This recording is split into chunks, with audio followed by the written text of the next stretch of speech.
Сонор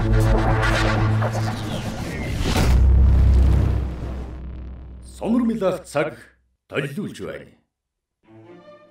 Дараах зохиолыг танд албан ёсны эрхтэйгээр хүргэж байна. Та subscribe дарж нэгдээд цаг алдалгүй зохиолон сонсороо. Оюуны өмчийг дээдж буй танд баярлалаа. Зохиолч Дарсүрэн онцгой эрх 41-р хэсэг.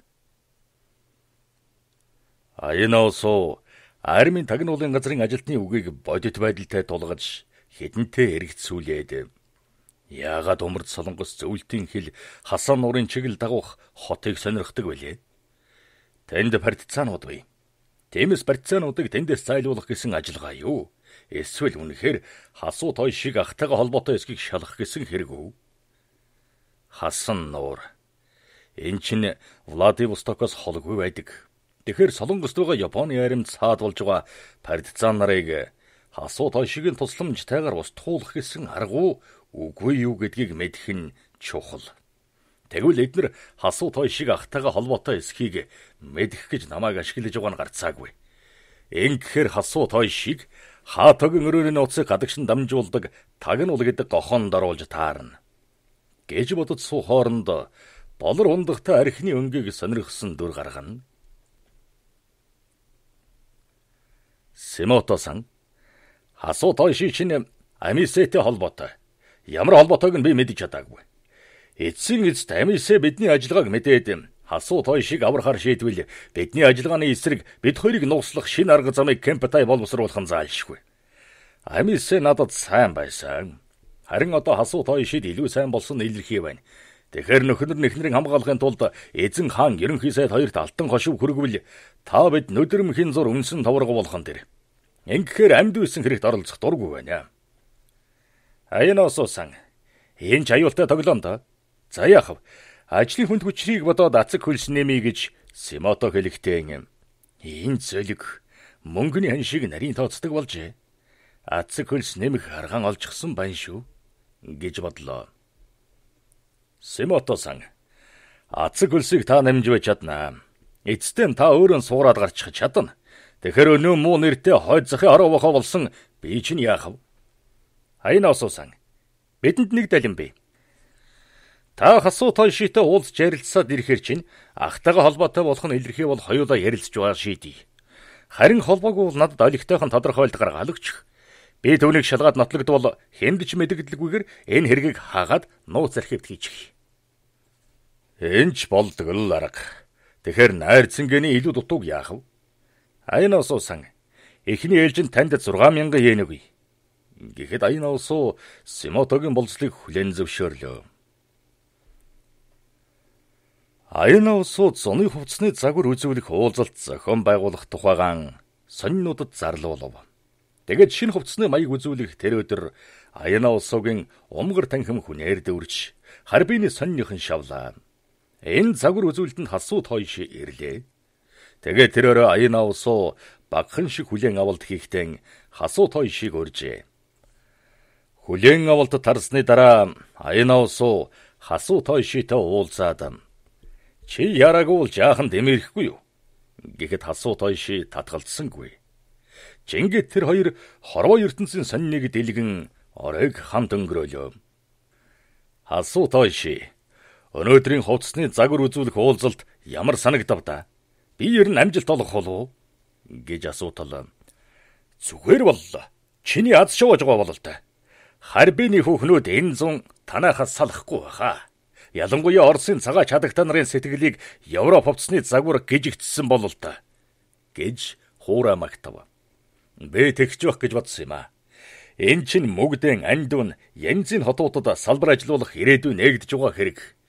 Гэж хэлээд хундагтай цагаан архиан өргөөд чи өнөө шин манай тонохгүй юу? Чамтай ярмаар юм байна. Гэхэд Хасуу той ши дуртая зөвшөөрлөө. Тэгээд Аянаосогийн царай өөд хаан хараад сэтгэлдээ маань хүн хүлээн авалтанд ирсэн хүүхнүүдээс үлдээж чадсан болов уу? Гэж бодсныг Аянаосоо хэрхэн мэдэх вүлээ?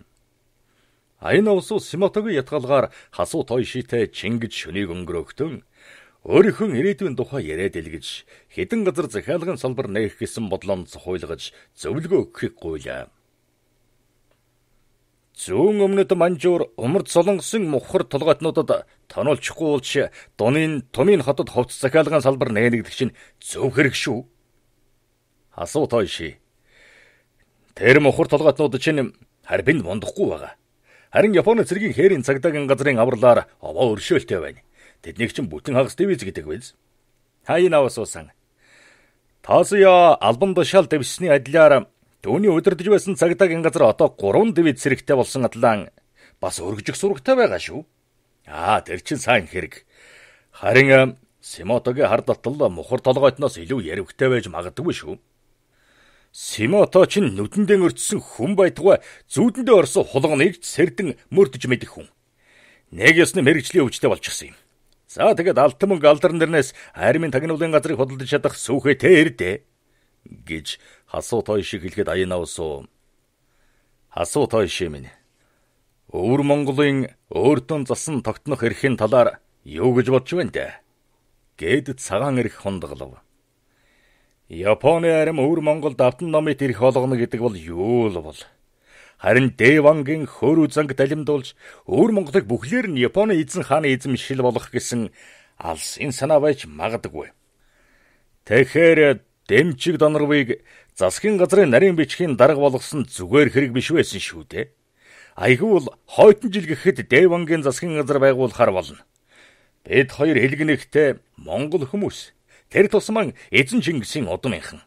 Тэгэхээр өвөр Монголыг Японы эзэн хааны үлмид сөхрүүлэхийг бодож байгаа экстэцийн бодлогыг сохроор дагаад байгаа хэрэг байна уу да.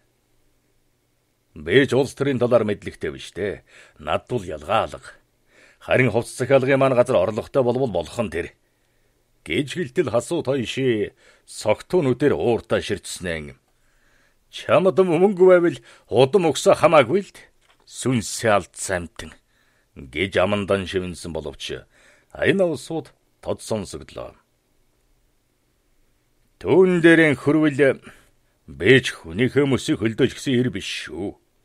Ерөн чи надаас үнэхээр асууж байна уу? Эсвэл сонирхож байгаа хэрэг үү?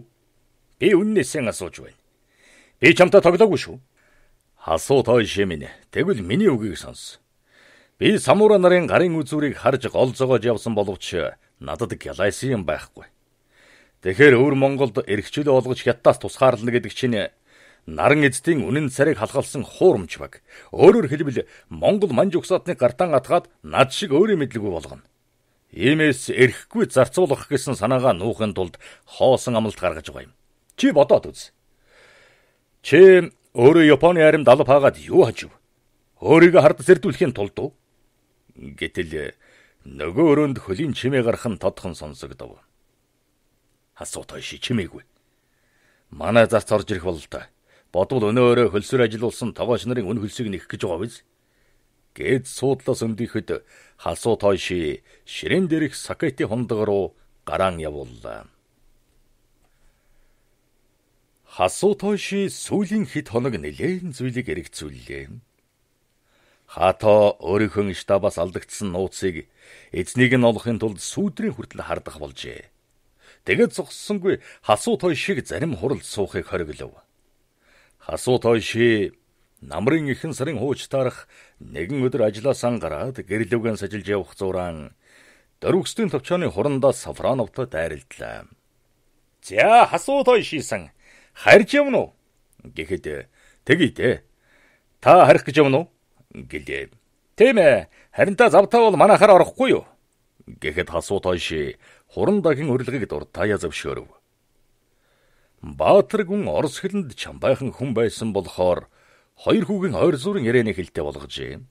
Тиймээс Хасуу Тойши оросоор ярихдаа төдий төгдөрдөггүй боловч хамаа намбгүй ярих тул ойлгоход бэрхтээ.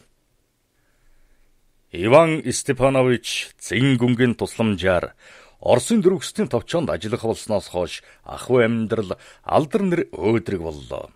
Энэ бүхэн ганцхан өдөр шийдсэн. Нэг удаа Разаевский Иван Степановичийг өрөөндөө дууджээ. Түүнийг өрөөнд нь ороход нэгэн хошууч байсныг аживал Сухарьевын туслах байж билээ. Ингээд Иван Степанович бедүү хардалтаас мулдарч урвагчийг устгасан нэр дөөртэй ажиллагааг зохиосоор үнэлээд хуучин цол хэрэгмээс дээгүүр дэд хурандаа цол хайрлаж билээ.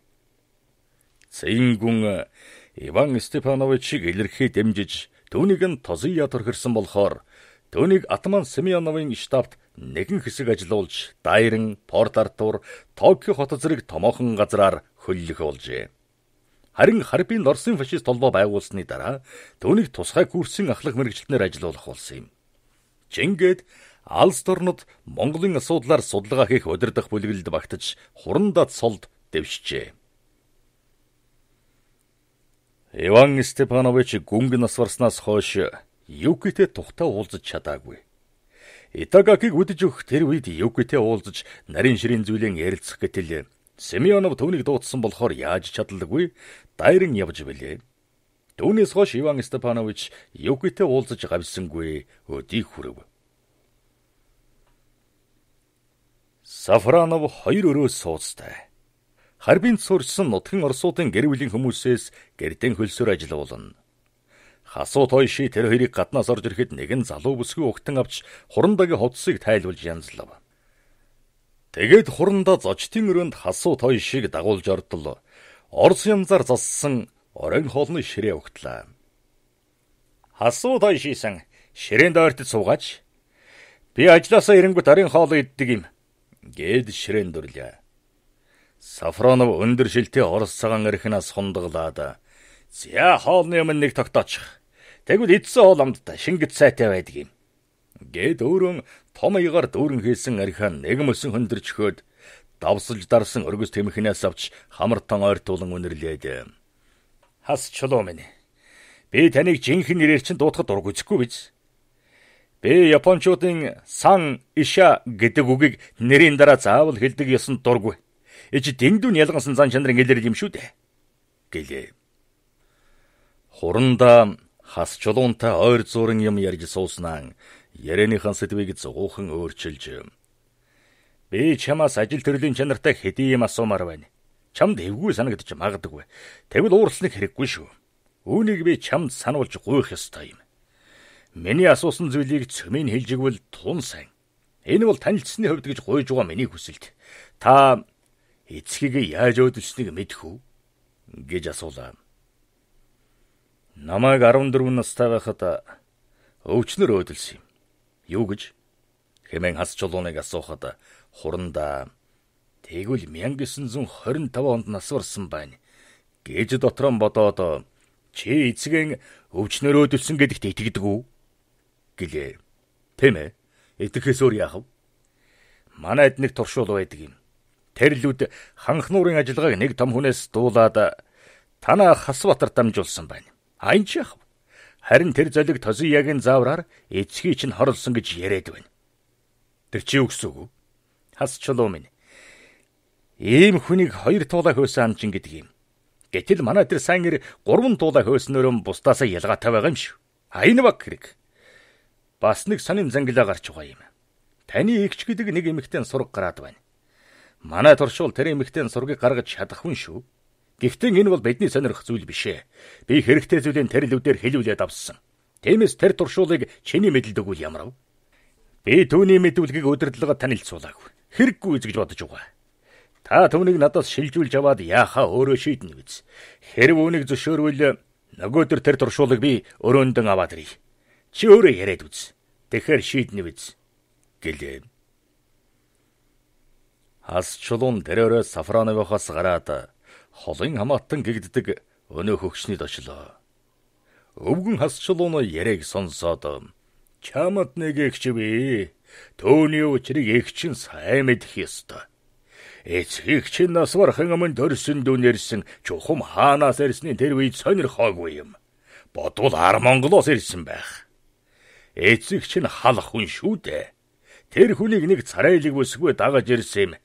Тэр хүүхэн эхийг чинь 20 хоног совилж угаад ясын барьсан юмдаг. Харин хожим эцгийн чинь нэг сайн танил Самбуу гэдэг хүн надтай уулзаад ярихдаа тэр эмэгтэйг Хасбатар та хоёрын эгч гэж билээ. Би тэр үед тэр тухайн нэг их сонирхолгүй өнгөрч гисэн.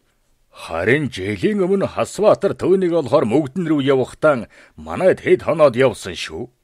Тэгтэн эгчийнхэн сургийг гаргана гэж байсан. Чамд дуулгаагүй хэрэг үү? Ер нь Хасбаатар сайн мэдэх байх гэж ярьлаа. Хасуутой ши хэмээгдэх хас чулуун энэ бүхнийг өвгнөөс сонсоод Сафроновто тохирсон ёсоор ажил тарахаас өмнө түүний албан өрөөнд очиж хэрэг хочтой нэгэн орстой уулзав. Намхан биетэй шаргалдуу царайтай орс Хасуутой шигийн бараанаар суудлаасан босхотон үл мэдэг ухарч зайлсхийхийг аживаас түүнээс сүрдсэн бололтой. Хасуутой шисэн та суугаач гэж хэлээ Сафронов ширээн дээрээс нэгэн бичиг авч үзсэн. Чи ханх нуурын ажиллагааг хэрхэн мэдсэн бэ гэж асуулаа. Би тэр өдөр хөгшөнтэй уулзах ёстой байсан. Өөрөөр хэлбэл хаатуу самтаа шүү дээ. Би Разаевскийн өгсөн даалгавар ёсоор генералтай уулзахаар өрөөнд нь очтол түүний туслах байхгүй байлаа. Харин генералын үүдэн онгорхоо байсан болохоор Хасуутой ши самтаа ярьж байсан ярэ надад тод сонсогдож байв. Би туслахын өрөөнд оронгууд генерал тарагдахгүй тулд ханыг нэг тал зогсоод тэдний яриаг сонслоо. Тэгэхэд генерал Оцсо төлөвлөгөөний дагуу Орсын хил рүү газрын зургийг мэргэжилтэн явуулах тухай ярьж байсан. Ингээд Хасуутой ши генералын өрөөнөөс гарч ирэхийн өмнө би генералын туслахын өрөөнөөс гарч би засах газар руу очсон. Намайг босч ирэхэд генералын туслах ирж гисэн байлаа. Ингээд би генерал Разаевскийн бичгийг өгсөн.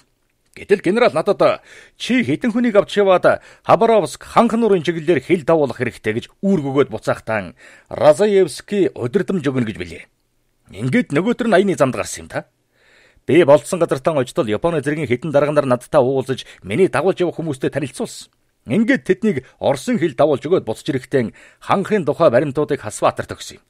Түүндээ Орос дарга нарын хувцалсан хүмүүсийн гадаад байдал тэдний уулзах газар нууцнэр сорил дүгийг хүртэл дурдсан гэлээ. Тэгэд хэсэг дуугүй сууснаа гүнээс санаа алдаад Хасбаатар надтай 2 удаа уулзсан юмдаг. Анхныхаа уулзалтаар эгчийнхэн сургийг гаргаж өгөхийг гуйсан. Хасбаатартай уулздаг болсон тухайгаа би тэр үед Тозияад хэлээгүй. Тэгээд би ахын чинь зааж өгсөн хаягаар мөгдөнд очихдоо Тозияатай гудамжинд халз тулгарлаа.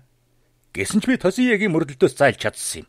Ер нь Тозия тун аюултай хүн. Ёстой аймаар гэд үл мэдэг ээрлээ. Би Тозиягийн туршуулаар ажиллаж байсан. Тэр үедний өдөр намайг дуудаад баахан эм өгч танах руу явуулсан. Би тэр үед тэр эмийг хортой гэж яаж мэдэх вэ? Эцгийн чинь асвасны дараа эцгийн чинь дүү гэдэг нэг хүн гомдол гаргаж хортой эм өгсөн байна гэдэг сэжиг олжээ.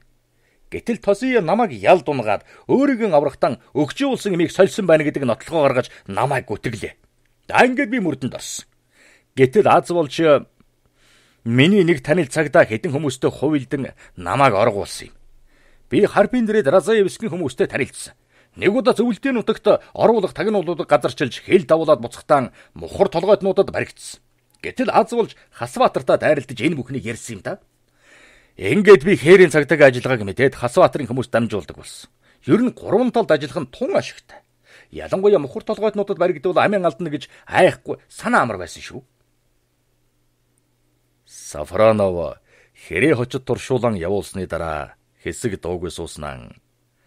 Хасуутой шигийн дэргэд ирж суугаад за би үүнийг чамд шилжүүлье. Нөгөө талаар амьд явах хоногийн доо гүйцсэн гэдгийг ойлгох хэрэгтэй. Бас Хато Тозия хоёрын нэрийг бодох хэрэгтэй.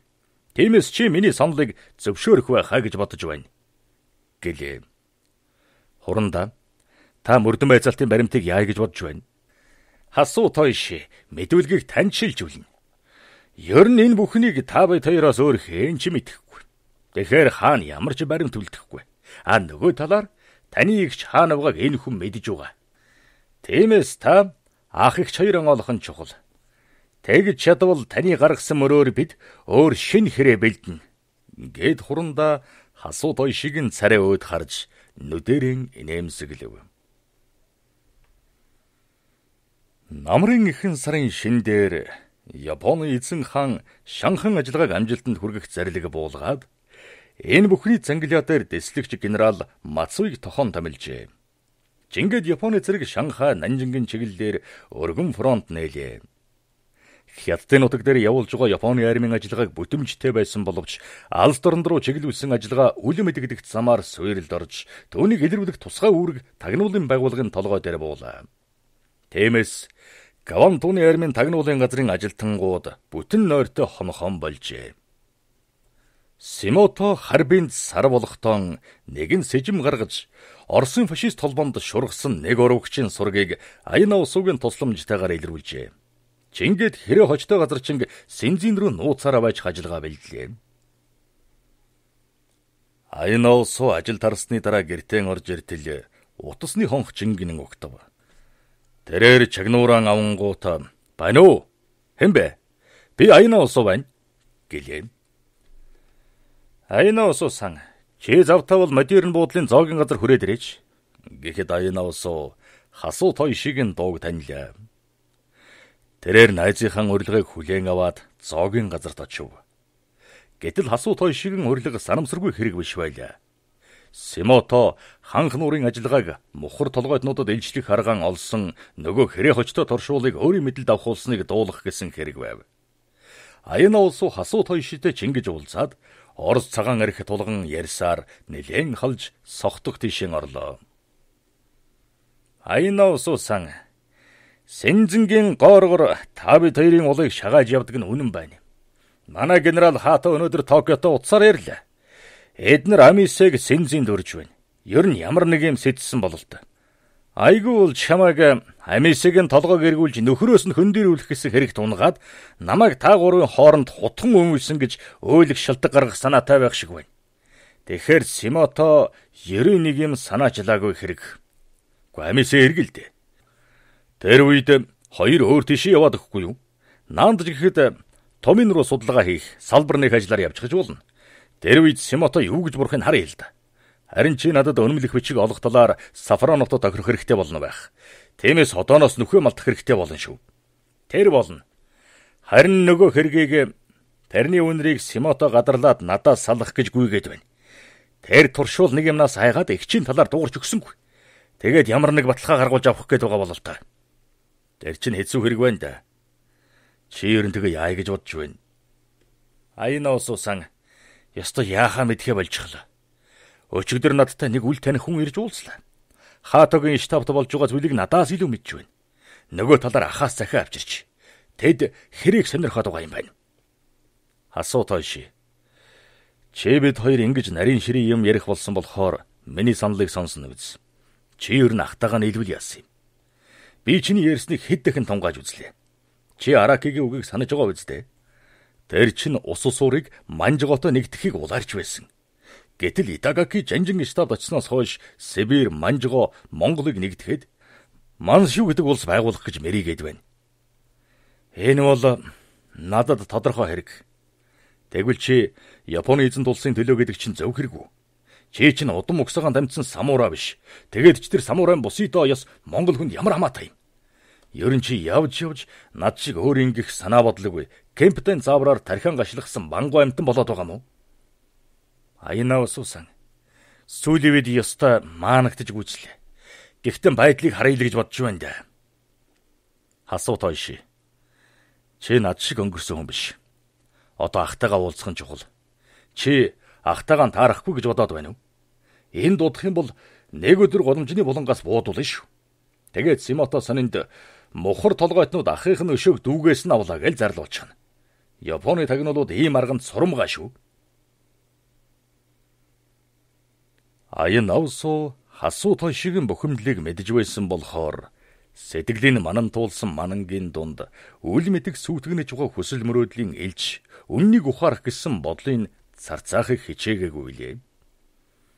Хасуу Тойши Аяна Усуутай жингэж ярилцсан тэр өдрөөс хойш ахтайгаан анх хэрхэн муудалцсан санана. Тэр хоёр Токиогийн их сургуульд байхдаа хоёулаа техникийн ухаан сонирхдаг байсан.